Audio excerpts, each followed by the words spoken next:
The night was unusual. The wind swept through the observatory columns as if carrying something ancient, something trying to be heard. I was studying the tablets of celestial cycles, certain that everything would follow the firmament's predictable rhythm. But sometimes, the sky decides to break its own rules.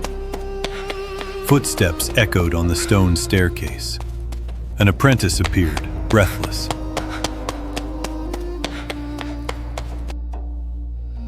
Hurry! Go call him! Quickly! Another appeared right behind, pointing upward. Master, look at the sky.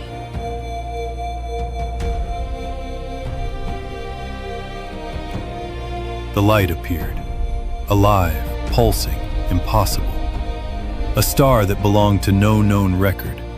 It shone as if it were conscious. The apprentices drew closer, restless. What do we do? Observe. But we have never seen anything like this. That is precisely why. They fell silent, and only the wind filled the quiet. The glow of that star illuminated the surrounding stones, as if marking a boundary between what I was and what I would become. It wasn't just light, it was a call. And in the depths of my memory, the words of a man forgotten among the sages began to breathe again. Daniel, the Hebrew prophet. His visions were awakening. I turned to the apprentices. Prepare everything. We will study this sign until dawn. They ran to obey the order. I remained there, motionless, staring at the star that seemed to stare back at me. If you wish to walk this journey with me, subscribe now.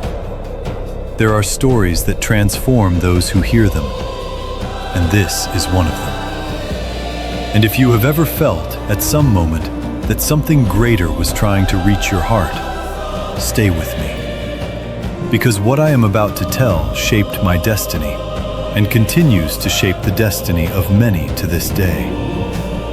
And this is the story of the Wise of the East.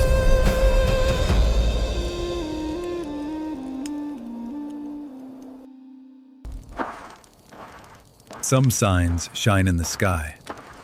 Others shine inside us.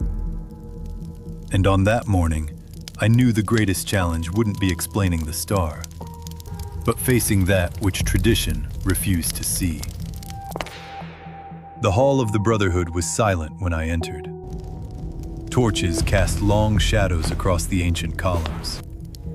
Ashar, the counselor, stood in the center of the room. Nereus, the apprentice, remained near the door. Laden, the skeptical elder, watched me firmly from the back of the hall. The Brotherhood murmured, waiting for answers. Ashar took a step forward. He said, "The Brotherhood wishes to hear what you have to say about the star." "It has broken every pattern we know. This is not a cycle. It is not a comet. It is not a common phenomenon. Jupiter should not be where it is. Saturn should not be following it. And never before have we seen both move together through the constellation of Pisces in this way." The room murmured. The subject touched the foundation of their knowledge. The mathematical order of the sky.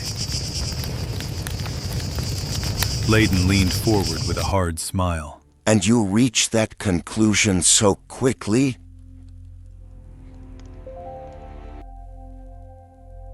"We have studied the heavens for decades."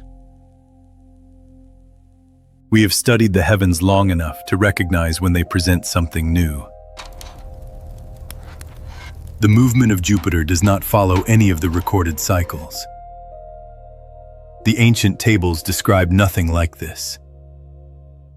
And the light we observed, it does not belong to the pattern of any known conjunction.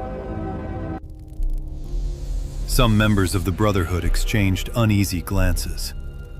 Layden raised his voice. You have been delving too deeply into Daniel's prophecies.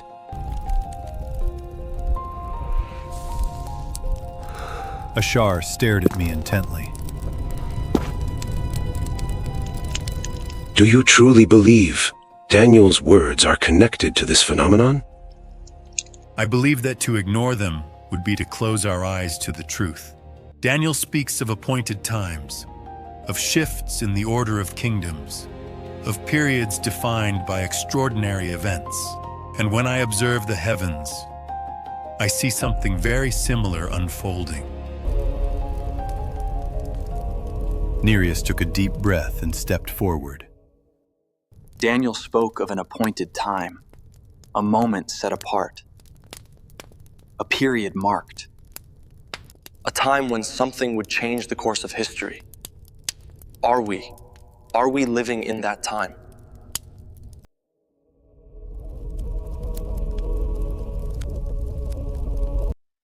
Layden shook his head, irritated.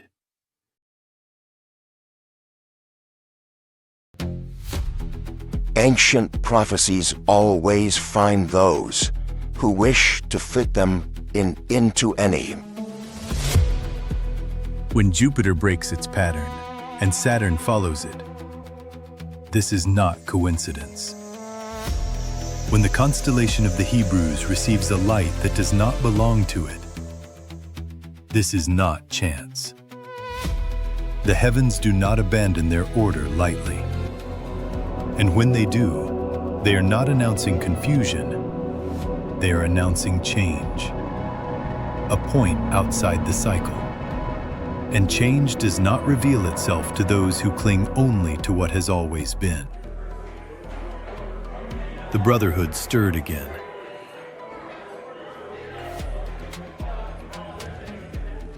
Enough. Silence. Let him speak.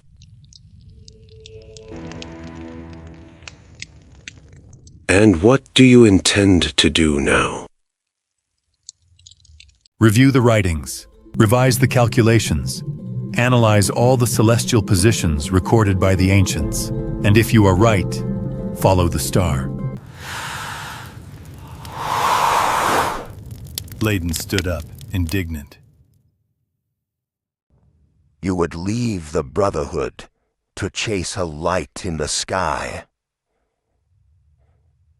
I would leave everything if it leads me to understanding what is truly happening. The murmur ceased. The hall seemed to shrink. Ashar breathed deeply. Then go. Study. But know this, not all will walk beside you. I bowed my head in respect before leaving the hall.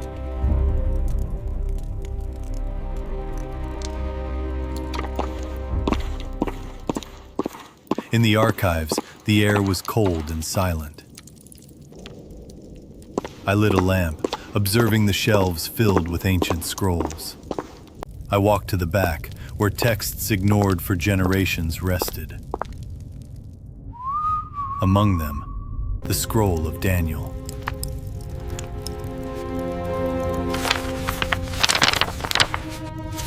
I opened it like someone waking something alive. The words seemed to pulse. Nereus entered slowly.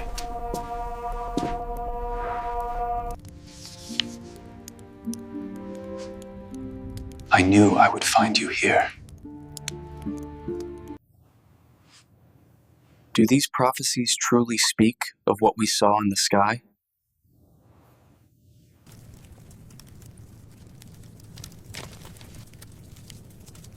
They spoke of kingdoms that would rise and fall, of eras marked by events so unlikely they would seem impossible. And when I compare those words with the movement of Jupiter, the position of Saturn, and the light that appeared, like a star never seen before. Everything points to something uncommon, something that does not belong to the past, but to now. You are going to follow that star.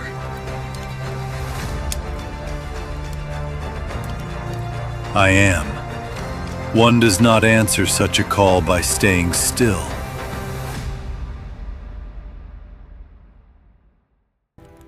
Then may the God who guided Daniel guide you as well.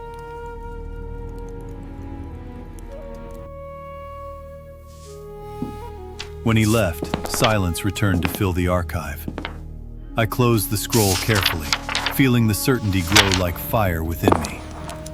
The sky had spoken with light. Daniel had spoken with words. Now, it was my turn to respond. And my answer would be given with the steps I was about to take.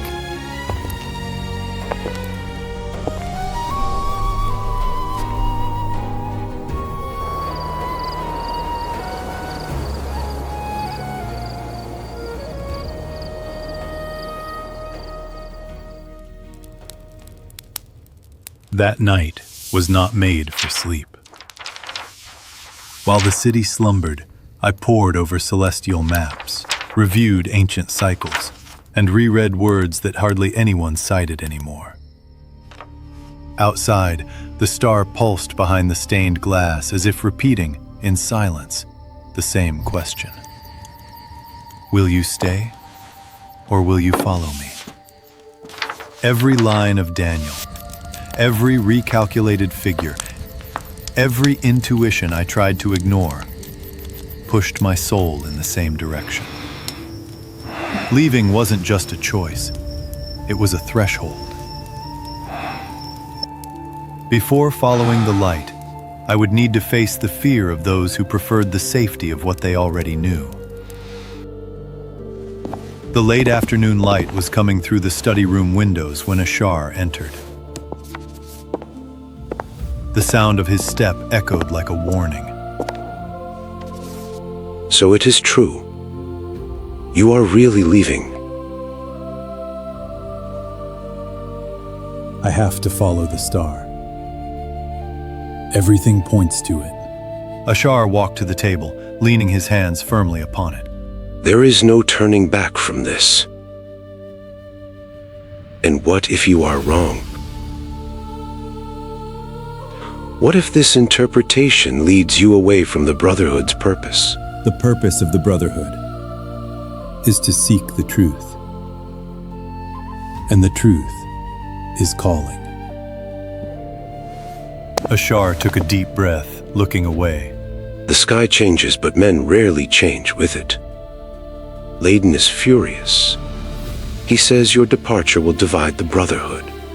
I do not want division. I want understanding. And if there is no understanding, then there will be a path. The silence that followed was not of disagreement, but of fear. Ashar had always been wiser than most, and seeing doubt in his eyes weighed more than any disapproval. In the corridor, Nereus appeared. Master, they have prepared your belongings, but the elder asked me to warn you. He wishes to speak with you before you leave. Where is he? In the Chamber of Decisions. Nereus hesitated for a moment, holding my arms. Master, do not delay. The star is already rising. I know. It waits for no one.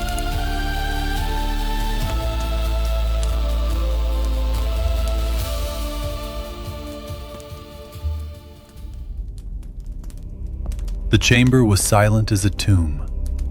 The high walls absorbed every sound, as if even the air there was afraid to move. Layden stood before the Brotherhood's crest.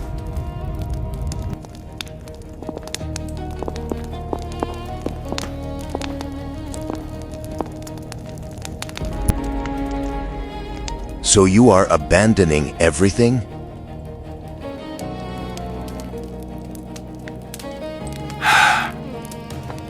I do not abandon. I follow something greater. You are abandoning reason for a premonition.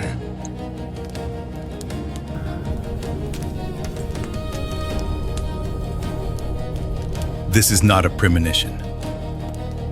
It is a sign. And everything I have studied confirms that we are not facing a common phenomenon. Prophecies. Always prophecies. They divide, they deceive. They also guide. The elder walked in slow circles, as if weighing every word he would choose. The crest behind him flickered with the torchlight, resembling a serpent ready to strike. Finally, Layden spoke more quietly. What do you expect to find by following this light? The truth. Then go. But do not expect the world to welcome you. There are times when heaven's light does not illuminate, but exposes. I am prepared. He turned his back to me, ending the dialogue. The sound of his steps echoed through the chamber, and for an instant, I felt the magnitude of what I was about to do. One door was closing, another was opening, and it was impossible to know what lay behind it. Outside, Nereus held the prepared camel. His eyes were full of unspoken questions. The cold wind blew his tunic, and the tension on his face said what his mouth hesitated to say. And if the star disappears? Then I will follow what it left within me. And if the path is dangerous? Every path worth taking is. May the God who guided Daniel walk with you.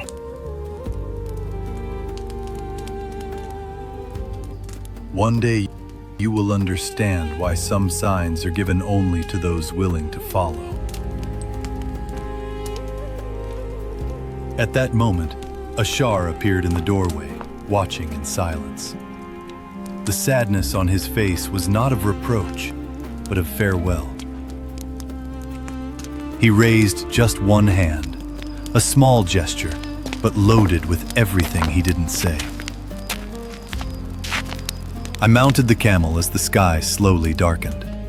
When I looked at the horizon, there it was, the star. No longer just a riddle of the sky, but a path, an invitation, a promise. And so I took my first step into the unknown. I didn't know the destination. I didn't know the full purpose. But I knew the star did not guide downward. It guided upward, towards something that would change not only my life, but the whole world.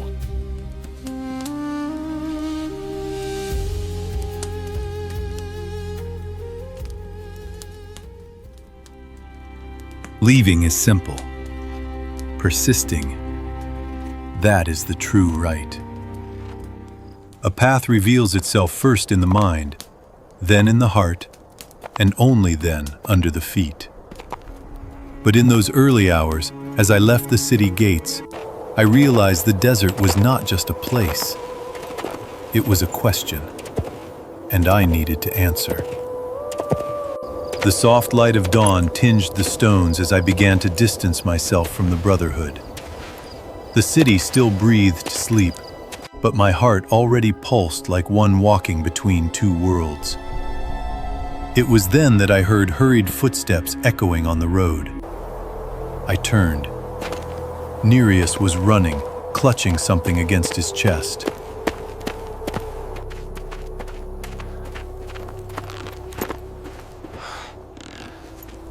Master? Nereus? What are you doing here? I had to give you something. I couldn't before. He held out a small wooden case. I opened it. Inside were his calculations, drawings of the star, attempts, mistakes, and successes. The essence of an apprentice who wished to grow. But there was also a small flask of myrrh, wrapped in dark cloth, carefully placed in the center. This is more precious than you realize. He hesitated before explaining. This bottle belongs to my father. He used it to tend the wounded. I don't know why, but I felt it should go with you. I touched the flask with care, feeling its symbolic weight. Every gift carries a destiny. I will take care of this.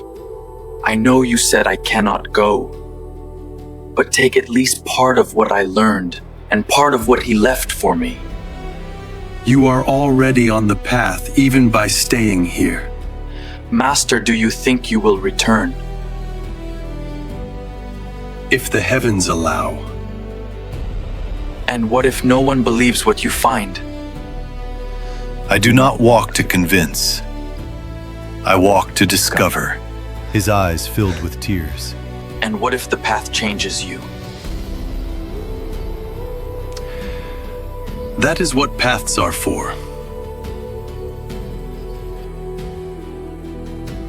May the light protect you, my master. And may the God who guided Daniel guide you as well. He stepped back slowly, as if he didn't want to turn his back. I mounted the camel.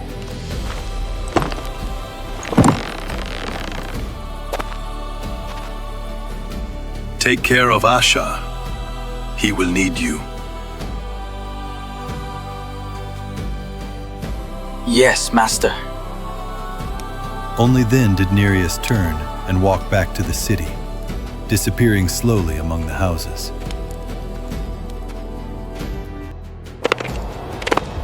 Now, indeed, alone. I advanced to where the world of men ended. The stone path gave way to the first strips of sand. The wind changed. The silence deepened. The camel snorted, adjusting. Today, it is just the two of us. The dunes rose like petrified waves. The sun began to weigh on my shoulders. We walked for hours. From time to time, I looked at the sky and murmured to myself, Keep shining. I am following. But in the middle of that immensity, something changed. The wind ceased, totally, as if the desert itself held its breath before the strike. I looked around. Nothing moved. What are you trying to show me? In the middle of the afternoon, the vastness changed color.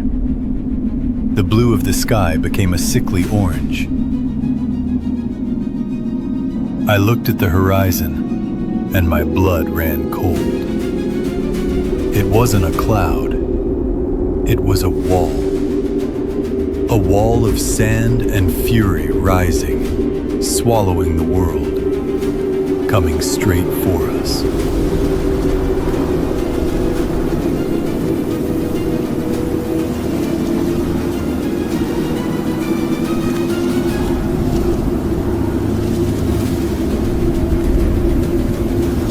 Get down! Now!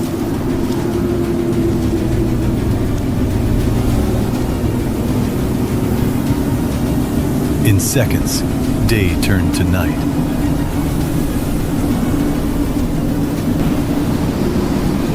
The roar was deafening. The sand didn't blow, it cut.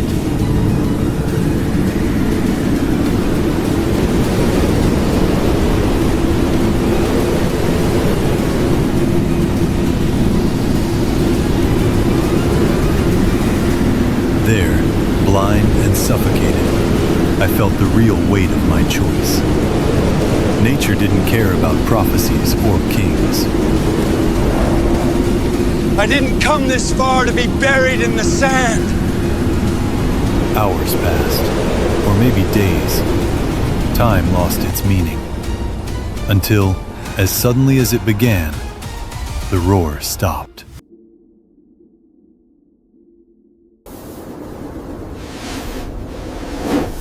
I lifted my head, shaking off layers of heavy dust. The silence returned.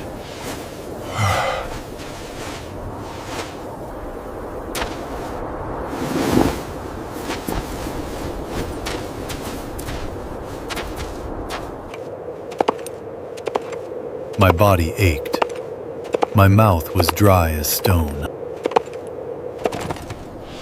Doubt tried to rise, like a serpent in the mind.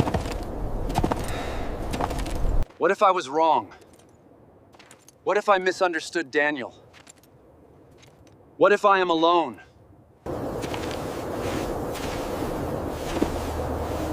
I looked at the sky. The star shone as an immediate answer. Firm, incontestable. I understand.